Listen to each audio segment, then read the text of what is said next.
당신이 무례한 사람에게 계속 당하는 이유 딱 하나만 짚어볼까요? 당신은 너무 성실하게 대답해 줍니다. 살 좀 쪘네? 라는 말에 요즘 운동을 못해서 라고 변명하는 순간 게임은 끝난 겁니다. 상대는 이미 당신을 만만하게 봤고 앞으로도 계속 그럴 거예요. 무례한 질문에 성실하게 대답하는 건 최악의 선택입니다. 그 순간 당신은 스스로를 훈수 들어도 되는 사람이라고 광고하는 꼴이니까요. 그럼 대체 어떻게 말해야 할까요? 무례한 사람을 단 한마디로 제압하는 법, 지금부터 꼭 기억하세요. 안녕하세요. 친절한 심리학입니다. 오늘은 무례한 사람을 손쉽게 대처하는 실전 대본을 준비했습니다. 오늘 내용만 익혀두셔도 인생이 훨씬 편해지실 거예요. 먼저 이것부터 확실히 짚고 넘어가야 합니다. 무례한 사람들은 절대 아무에게나 그러지 않아요.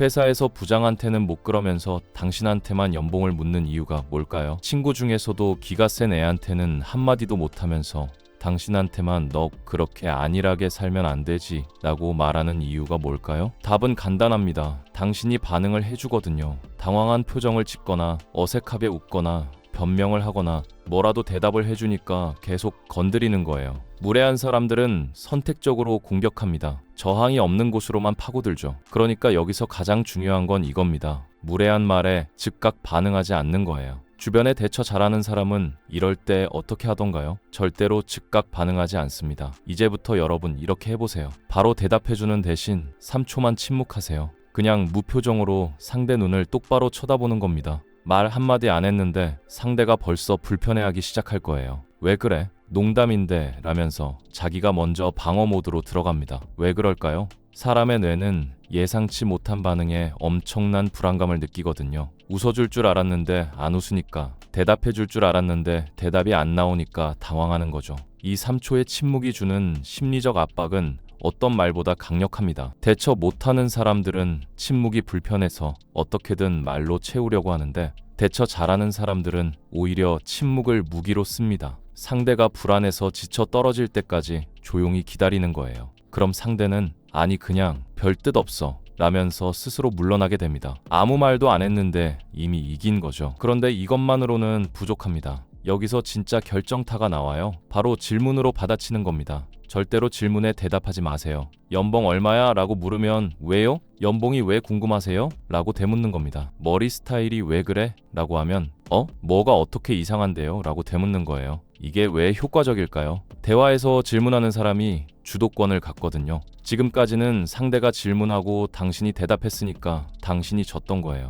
이제부터는 당신이 질문하고 상대가 대답하게 만들어야 합니다. 예를 들어볼게요. 요즘 애인은 있어? 라는 질문을 받았다고 칩시다. 보통은 아직 이라고 대답하면서 위축되잖아요. 그러면 상대는 너 이러다가 정말 혼자 늙는 거 아니야? 라면서 계속 공격해 들어옵니다. 그런데 대처 잘하는 사람들은 이렇게 말해요. 왜요? 제 연애 상태가 왜 그렇게 궁금하세요? 이렇게 되물으면 상대는 갑자기 할 말이 없어집니다. 아니, 그냥 궁금해서 라고 얼버무리거나 걱정돼서 그러지 라고 변명하기 시작하죠. 이미 주도권은 당신한테 넘어온 겁니다. 여기서 한 가지 더 알아야 할 게 있어요. 무례한 사람들은 대부분 너 잘되라고 하는 말이야 라는 방패를 들고 있거든요. 전형적인 가스라이팅이죠. 이럴 때는 상대의 의도는 인정해주되 내 입장을 명확히 말해야 해요. 걱정해주시는 건 감사한데요. 저는 제 방식대로 하는 게 더 편해요 라고 말하는 겁니다. 또는 조언은 고맙지만 제가 부탁드리지 않은 부분이라 부담스러워요 라고 정중하지만 단호하게 선을 긋는 거죠. 이렇게 말하면 상대는 더 이상 선이라는 포장지로 무례함을 숨길 수가 없게 됩니다. 그런데 이런 대화법을 쓸 때 절대 빼먹으면 안 되는 게 있어요. 바로 자세입니다. 어깨를 펴고 허리를 세우고 상대의 눈을 똑바로 보세요. 아무리 좋은 대사가 있어도 위축된 자세로 말하면 효과가 반감됩니다. 우리 몸의 자세는 감정에 직접적인 영향을 미치거든요. 어깨를 펴면 자신감이 올라가고 시선을 회피하면 불안감이 집됩니다. 당신이 똑바로 서서 눈을 마주치면 상대는 무의식적으로 당신을 함부로 대하기 어려워집니다. 자, 여기까지 기본 전략 같이 봤어요. 3초 침묵, 질문으로 받아치기, 자세 똑바로. 근데 이것만으로는 부족합니다. 실전에서는 더 교묘한 상황들이 나타나거든요. 끝까지 보시면 가장 교묘한 유형까지 실전 대본으로 알려드릴게요. 특히 마지막 5번째 상황은 당하고도 모르는 경우가 많아서 꼭 체크하셔야 합니다. 이제 구체적인 상황별로 들어가 보겠습니다. 첫 번째 상황, 사적인 질문을 받았을 때입니다. 학교 어디 나왔어? 집은 어디야? 부모님은 뭐 하셔? 이런 질문들 있잖아요. 보통은 어색하게 웃으면서 그냥 지방대요 이렇게 대답하죠. 그러면 상대는 그래? 그럼 취업 힘들었겠네 라면서 계속 파고듭니다. 대처를 잘하려면요, 유머러스하게 흘려버리는 겁니다. 학교요? 한국에 있는 대학 나왔어요 라고 대답하면 더 이상 캐묻기가 어렵죠. 집이요? 사람 사는 동네요 라고 해도 됩니다. 너무 공격적이지도 않고 그렇다고 정보를 주지도 않는 완벽한 방어막이에요. 만약 상대가 계속 파고들면요, 제 학벌이 왜 그렇게 중요하세요? 라고 직접적으로 물어야 합니다. 이 질문 하나면 대부분의 사람들은 입을 다뭅니다. 왜냐하면 네가 어디 나왔는지 알아야 너를 판단할 수 있으니까 라고 솔직하게 말할 수는 없거든요. 상대는 아니 그냥 이라면서 슬쩍 화제를 돌리게 됩니다. 실제로 제가 아는 후배 이야기를 하나 해볼게요. 이 친구는 전문대를 나왔는데요. 대기업 면접에서 면접관이 학교가 좀 아쉬운데? 라고 말했대요. 그런데 이 친구는 뭐라고 했을까요? 네, 학교는 아쉽죠. 그런데 제 포트폴리오는 보셨나요? 라고 되받아쳤대요. 결과는 합격했습니다. 면접관이 그 태도를 오히려 높이 샀다고 하더라고요. 자, 첫 번째 상황 봤죠? 사적 질문 막는 법. 근데 이것보다 더 교묘한 공격이 있습니다. 바로 두 번째 상황인데요. 이건 정말 많은 분들이 당하고 계실 겁니다. 두 번째 상황, 외모나 사생활에 대한 지적을 받았을 때입니다. 살 좀 쪘네. 화장 안 했어? 왜 맨날 혼자 다녀? 이런 말들이죠. 보통은 어제 잠을 못 자서, 요즘 바빠서 이렇게 변명부터 시작합니다. 그러면 상대는 그래도 좀 신경 써야지, 바쁘다고 관리 안 하면 안 되지, 이렇게 훈수를 두기 시작하죠. 이럴 때 가장 효과적인 방법은 상대의 말을 그대로 따라하면서 되묻는 겁니다. 살이 좀 쪘다고요? 어느 부분이 그렇게 보이시나요? 라고 물어보는 거예요. 상대는 당황하면서 아니 그냥 전체적으로 라고 얼버무릴 겁니다. 그럼 그렇군요. 근데 그게 왜 문제가 되나요? 라고 한 번 더 밀어붙이는 거예요.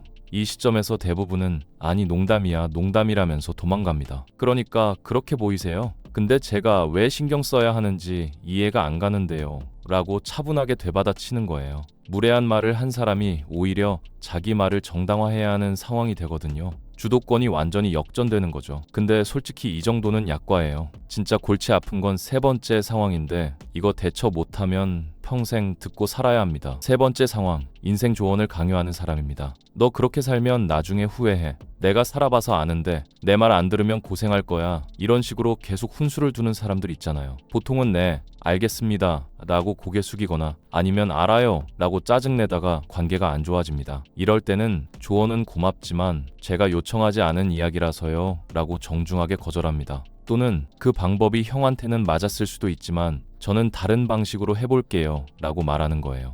핵심은 상대의 경험을 부정하지 않으면서도 내 선택권을 지키는 겁니다. 만약 상대가 너 잘되라고 하는 소리야 라면서 방어막을 치면요, 네, 그 마음은 알겠어요. 근데 제가 힘들 때는 조언보다는 그냥 들어주시는 게 더 도움이 될 것 같아요. 또는 조언 정말 감사한데요. 제가 직접 부딪혀본서 배우는 스타일이라서요. 나중에 정말 막히면 그때 여쭤봐도 될까요? 라고 말하세요. 이렇게 말하면 상대는 더 이상 뭐라고 할 수 없습니다. 당신이 원하는 게 조언이 아니라는 걸 명확히 했으니까요. 자, 여기까지 괜찮으시죠? 이제 네 번째 상황인데요. 이건 진짜 일상에서 너무 흔하게 당하는 거라서 꼭 알아두셔야 해요. 네 번째, 비교와 평가를 일삼는 사람입니다. 너네 회사는 복지가 별로지? 너보다 네 동생이 더 잘 나가네. 다른 친구는 벌써 결혼했던데? 이런 말들 있잖아요. 만약에 아니 우리 회사도 라고 변명을 시작하면 상대는 그래도 저기보단 못하잖아 라면서 계속 비교질을 합니다. 그래서 이럴 때는 비교 자체를 거부하세요. 왜 자꾸 비교를 하시는 거예요? 라고 물어보는 겁니다. 또는 다른 사람은 다른 사람이고 저는 저잖아요 라고 단호하게 선을 긋는 거죠. 비교에 말려들어서 변명하기 시작하면 이미 진 겁니다. 자, 여기까지 네 가지 상황 봤습니다. 이 정도면 웬만한 무례함은 다 막을 수 있어요. 근데 마지막 다섯 번째, 이거는 말이죠. 모르면 당하고도 당한 줄도 모르고 감사합니다 라고 말하게 돼요. 가장 교묘한 유형이거든요. 자, 마지막 실전 상황 가볼게요. 다섯 번째 상황, 칭찬인 척 까내리는 사람입니다. 너 생각보다 괜찮네? 이 정도면 네 수준에서는 잘한 거야. 너 치고는 예쁘게 입었다. 이런 식으로 말하는 사람들이 있어요. 이게 왜 무례할까요? 겉으로는 칭찬 같지만 사실은 당신을 낮춰보고 있다는 신호거든요. 이럴 때는 생각보다 괜찮다는 게 무슨 의미예요? 라고 물어봅니다. 또는 저 치고는이라는 표현은 어떤 의미인가요? 라고 되물어보세요. 상대는 자기가 한 말이 얼마나 무례했는지 깨닫고 당황할 겁니다. 여기까지가 무례한 사람을 다루는 전략과 전술입니다. 그런데 이 모든 걸 실천하기 위해서는 하나의 전제 조건이 필요해요. 바로 평소에 내 욕구를 말하는 연습을 해야 한다는 겁니다. 만약에 뭐 먹을래? 라는 질문에 아무거나 라고 대답하는 습관이 있다면 이것부터 고쳐야 해요. 저는 오늘 날씨가 좋아서 테라스가 있는 이탈리안 레스토랑 가고 싶어요. 라고 구체적으로 말해보세요. 처음에는 어색하고 이기적인 것 같지만 이게 바로 내 욕구를 표현하는 첫걸음입니다. 저 커피보다 차가 더 좋아요. 저는 액션 영화보다 잔잔한 영화가 편해요. 이런 작은 취향들을 평소에 말하는 연습을 하는 겁니다. 왜냐하면 무례한 사람에게 당하지 않으려면 일상에서부터 내가 원하는 걸 분명하게 표현하는 습관이 있어야 하거든요. 욕구를 말하는 게 익숙해지면 거절과 경계 설정도 자연스럽게 따라옵니다. 그리고 또 하나 중요한 팁이 있어요. 무례한 사람과 대화할 때는 절대로 감정적으로 대응하지 마세요. 너 지금 나한테 왜 이래? 너 진짜 막말하네? 이런 식으로 흥분하면 상대가 원하는 대로 끌려가는 겁니다. 오히려 차분하고 냉정하게 질문을 던지는 게 훨씬 효과적이에요. 예를 들어 상대가 너 왜 이렇게 예민해? 라고 한다면 예민하다고요? 제가 어떤 부분에서 그렇게 보였나요? 라고 차분하게 되물어보세요. 상대가 아니 그냥 이라고 빠져나가려고 하면 그냥이 아니라 구체적으로 말씀해 주시면 좋겠어요? 라고 한 번 더 밀어붙이세요. 무례한 사람들은 반격당하면 이럴 수도 있습니다. 너는 농담도 못 받아? 왜 이렇게 심각하게 받아들여? 요즘 애들은 너무 예민해. 이런 식으로 오히려 당신을 문제 삼으려고 하죠. 이건 전형적인 가스라이팅 기법입니다. 이럴 때는 농담과 무례함은 다르잖아요 라고 명확하게 선을 그어주세요. 또는 제가 불편하다고 느꼈다면 그건 농담으로 받아들여지지 않았다는 의미예요 라고 말하는 겁니다. 그리고 무례한 사람을 대할 때는 일관성이 중요해요. 한번 경계를 그었으면 그 다음에도 계속 같은 태도를 유지해야 합니다. 어제는 단호했는데 오늘은 웃어주면 상대는 어제는 컨디션이 안 좋았나 보네 라고 생각하면서 다시 시도할 거예요. 일관성 있게 대응해야 상대가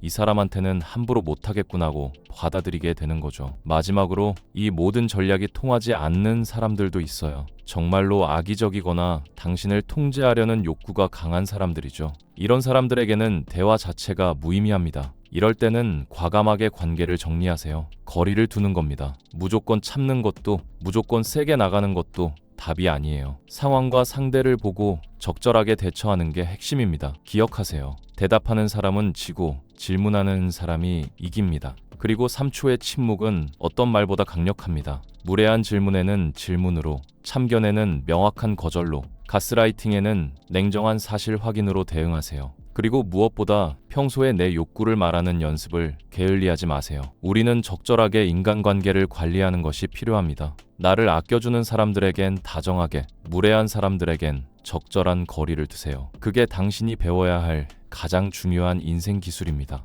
모든 사람에게 좋은 사람이 되려고 하지 마세요. 소중한 사람들에게 좋은 사람이 되는 게 훨씬 의미 있는 일이니까요. 오늘 알려드린 대화법 중에서 가장 먼저 써먹어보고 싶은 문장이 있나요? 댓글로 공유해 주시면 함께 고민해 보겠습니다. 또 이외에 고민되는 부분 있으면 적어주세요. 다음 영상 주제로 다루겠습니다. 구독과 좋아요, 알림 설정 부탁드리고 좋은 영상으로 찾아뵐게요. 감사합니다.